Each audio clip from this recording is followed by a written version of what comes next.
بسم اللہ الرحمن الرحیم۔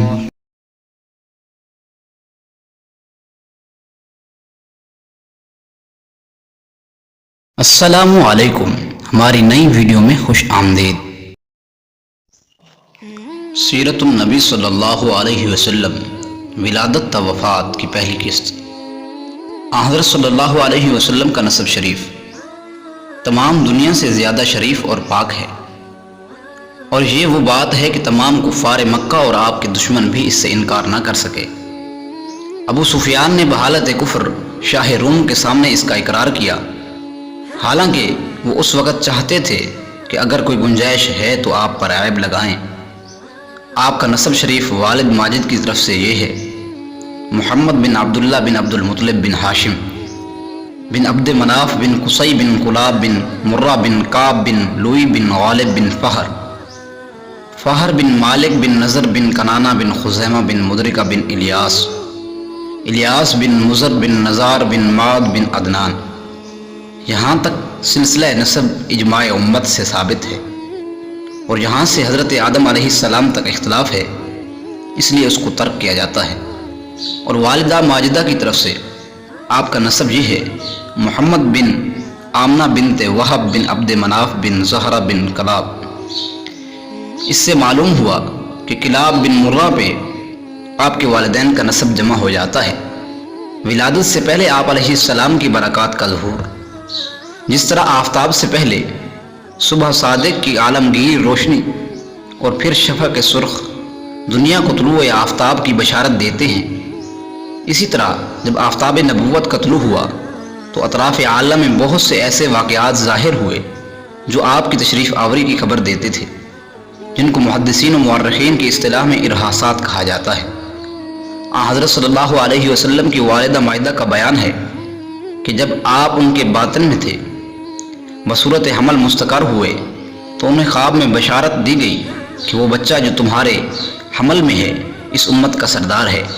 جب وہ پیدا ہوں تو تم یوں دعا کرنا: ان کو ایک خدا کی پناہ میں دیتی ہوں، اور ان کا نام محمد رکھنا۔ اور فرماتی ہیں کہ آپ کے حمل میں رہنے کے بعد میں نے ایک نور دیکھا جس سے شہر بصرہ، علاقہ شام کے محلات ان کے سامنے آ گئے، اور فرماتی ہیں کہ میں نے کسی عورت کو کوئی حمل نہیں دیکھا جو آپ سے زیادہ سہل اور سبک ہو، یعنی ایام حمل میں جو متلی یا ستی وغیرہ عموماً عورتوں کو رہتی ہے وہ کچھ بھی مجھے پیش نہیں آئی۔ ان کے علاوہ اور بہت سے واقعات رونما ہوئے۔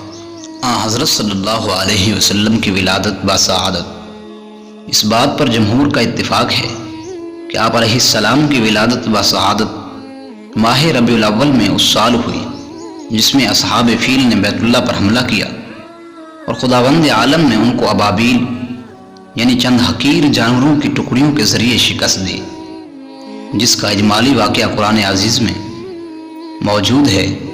اور در حقیقت واقعہ فیل بھی حضرت صلی اللہ علیہ وسلم کی ولادت بسعادت کی برکات کا مقدمہ تھا۔ جائے ولادت وہ مکان ہے جو بعد میں حجاج کے بھائی محمد بن یوسف کے ہاتھ آیا۔ بعض مورخین نے لکھا ہے کہ واقعہ فیل 20 اپریل 571 عیسوی میں ہوا، جس سے معلوم ہوا کہ حضرت صلی اللہ علیہ وسلم کی پیدائش حضرت عیسیٰ علیہ السلام کی پیدائش سے 571 سال بعد ہوئی۔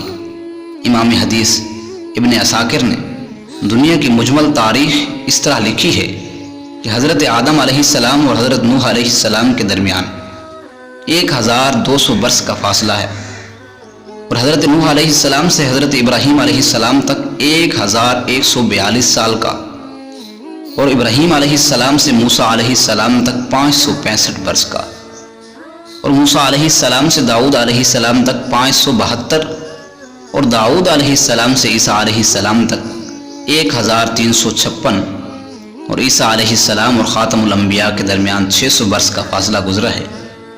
اس لیے آدم علیہ السلام کے دنیا میں تشریف لانے سے تقریباً 6000 سال یعنی 7000 سال میں حضرت خاتم الانبیاء رونق افروز ہوئے۔ الغرض جس سال اصحاب فیل کا حملہ ہوا اس کے ماہ ربیع الاول کی 12ویں تاریخ بروز سوموار دنیا کی عمر میں ایک نرالا دن ہے کہ آج پیدائش عالم کا مقصد لیل و نہار کے انقلاب کی اصلی غرض اور اولاد آدم کا فخر، کشتی نوح علیہ السلام کی حفاظت کا راز، ابراہیم علیہ السلام کی دعا اور موسیٰ و عیسیٰ علیہ السلام کی پیشین گوئیوں کا مصداق یعنی ہمارے آقائے نامدار محمد رسول اللہ صلی اللہ علیہ وسلم رونق افروز عالم ہوتے ہیں۔ ادھر دنیا کے بتکدہ میں آفتاب نبوت کا ظہور ہوتا ہے، ادھر ملک فارس کے کسریٰ کے محل میں زلزلہ آتا ہے جس سے اس کے 14 کنگرے گر جاتے ہیں۔ بحیرہ ساوا ملک فارس کا ایک دریا ہے، دفعاتاً خشک ہو جاتا ہے۔ فارس کے آتش کدہ کی وہ آگ جو 1000 سال سے کبھی نہ بجھی تھی خود بخود سرد ہو جاتی ہے، اور یہ در حقیقت آتش پرستی اور ہر گمراہی کی خاتمہ کا اعلان ہے، اور فارس اور روم کی سلطنتوں کے زوال کی طرف اشارہ ہے۔ صحیح احادیث میں ہے کہ ولادت کے وقت آپ کی والدہ ماجدہ کے بطن سے ایک ایسا نور ظاہر ہوا کہ جس سے مشرق و مغرب روشن ہو گئے، اور بعض روایات میں ہے کہ آپ صلی اللہ علیہ وسلم زمین پر جلوہ افروز ہوئے تو دونوں ہاتھوں پر سہارا دیے ہوئے تھے۔ پھر آپ صلی اللہ علیہ وسلم نے خاک کی مٹھی بھری اور آسمان کی طرف دیکھا، آپ کے والد ماجد کی وفات۔ حضرت صلی اللہ علیہ وسلم ابھی تک پیدا نہیں ہوئے تھے کہ آپ کے والد ماجد عبداللہ کو ان کے والد عبد المطلب نے حکم کیا کہ مدینہ طیبہ سے کھجوریں لائیں۔ عبداللہ آپ صلی اللہ علیہ وسلم کو بصورت حمل چھوڑ کر چلے گئے۔ اتفاقاً وہیں ان کی وفات ہو گئی اور والد کا سایہ پیدائش سے پہلے ہی سر سے اٹھ گیا۔ زمانہ رضاعت اور زمانہ طفولیت۔ سب سے پہلے حضرت صلی اللہ علیہ وسلم کو آپ کی والدہ ماجدہ نے اور چند روز کے بعد ابو لہب کی کنیز صوبیہ نے دودھ پلایا۔ اس کے بعد یہ دولت خداداد حلیمہ سعدیہ رضی اللہ تعالی عنہا کو نصیب ہوئی۔ شرفائے عرب کی عام عادت تھی کہ بچوں کو دودھ پلانے کے لیے قرب و جوار کے دیہات میں بھیج دیتے تھے، جس سے بچوں کی جسمانی صحت بھی اچھی ہو جاتی تھی اور وہ خالص عربی بھی سیکھ جاتے تھے، اور اسی لیے گاؤں کی عورتیں اکثر شہروں میں شیر خوار بچے لینے کے لیے جایا کرتی تھیں۔ حضرت حلیمہ سعدیہ کا بیان ہے کہ طائف سے بنی سعد کی عورتیں ہم دودھ پینے والے بچوں کی تلاش میں مکہ کو نکلی۔ اس سال قحط کا سال تھا، میری گود میں ایک بچہ تھا، مگر فقر و فاقہ کی وجہ سے اتنا دودھ نہ تھا جو اس کو کافی ہو سکے۔ رات بھر وہ بھوک سے تڑپتا اور ہم اس کی وجہ سے رات بیٹھ کر گزارتے تھے۔ میرے پاس ایک اونٹنی بھی تھی مگر اس میں دودھ نہ تھا۔ مکہ کے سفر کے دوران جس درا گوش پر سوار تھی وہ بھی اس قدر لاغر تھا کہ سب کے ساتھ نہ چل سکتا تھا، ہمراہ بھی اس سے تنگ آ رہے تھے۔ بالآخر مشکل سے یہ سفر طے ہوا۔ مکہ پہنچے تو رسول اللہ صلی اللہ علیہ وسلم کو جو عورت دیکھتی تھی اور یہ سنتی کہ آپ یتیم ہیں تو کوئی قبول نہ کرتی، کیونکہ زیادہ انعام و اکرام کی توقع نہ تھی۔ ادھر حلیمہ کی قسمت کا ستارہ چمک رہا تھا، ان کے دودھ کی کمی ان کے لیے رحمت بن گئی، کیونکہ دودھ کم دیکھ کر کسی نے ان کو اپنا بچہ دینا گوارا نہ کیا۔ حلیمہ فرماتی ہیں کہ میں نے اپنے شوہر سے کہا کہ یہ اچھا نہیں معلوم ہوتا کہ خالی ہاتھ واپس جائیں، خالی سے بہتر ہے کہ اس یتیم کو لے چلوں۔ شوہر نے منظور کیا اور یہ اس در یتیم کو لے آئیں، جس سے آمنہ اور حلیمہ کے گھر نہیں بلکہ مشرق و مغرب میں اجالا ہونے والا تھا۔ خدا کا فضل تھا کہ حلیمہ کی قسمت جاگی اور سرور کائنات ان کی گود میں آ گئے۔ فرودگاہ پر لا کر دودھ پلانے بیٹھی تو برکات کا ظہور شروع ہو گیا۔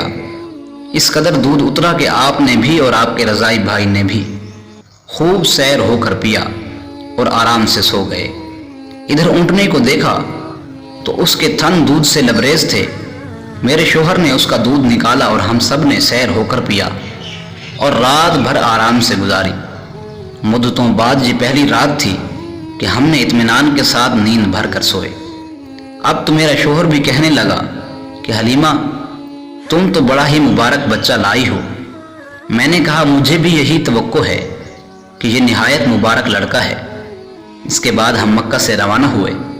میں آپ صلی اللہ علیہ وسلم کو گود میں لے کر اسی دراز گوش پر سوار ہوئی، مگر اس مرتبہ خدا کی قدرت کا یہ تماشا دیکھتی ہوں کہ اب وہ اتنا تیز چلتا ہے کہ کسی کی سواری اس کی گرد کو نہیں پہنچتی۔ میری ہمراہی عورتیں تعجب سے کہنے لگیں، یہ وہی ہے جس پر تم آئی تھی۔ الغرض راستہ کلا ہوا، ہم گھر پہنچے۔ وہاں سخت کوڑا پڑا ہوا تھا، تمام دودھ کے جانور دودھ سے خالی تھے، لیکن میرا گھر میں داخل ہونا تھا اور میری بکریوں کا دودھ سے بھرنا تھا۔ اب روز میری بکریاں دودھ سے بھری آتی ہیں اور کسی کو ایک قطرہ بھی نہیں ملتا۔ میری قوم کے لوگوں نے اپنے چرواہوں سے کہا، تم بھی اپنے جانور اسی جگہ چراؤ جہاں حلیمہ کی بکریاں چرتی ہیں، مگر وہاں تو چراگاہ اور جنگل کی خصوصیت نہ تھی، بلکہ کسی اور ہی لال کی خاطر منظور تھی۔ اس کو وہ لوگ کہاں سے لاتے؟ چنانچہ ایک ہی جگہ چرنے کے بعد بھی ان کے جانور دودھ سے خالی اور میری بکریاں بھری ہوئی آتی تھیں۔ اسی طرح ہم برابر آپ صلی اللہ علیہ وسلم کی برکات کا مشاہدہ کرتے رہے، یہاں تک کہ 2 سال پورے ہو گئے اور میں نے آپ کا دودھ چھڑا دیا۔ مزید سیرت النبی صلی اللہ علیہ وسلم اگلی ویڈیو میں انشاءاللہ۔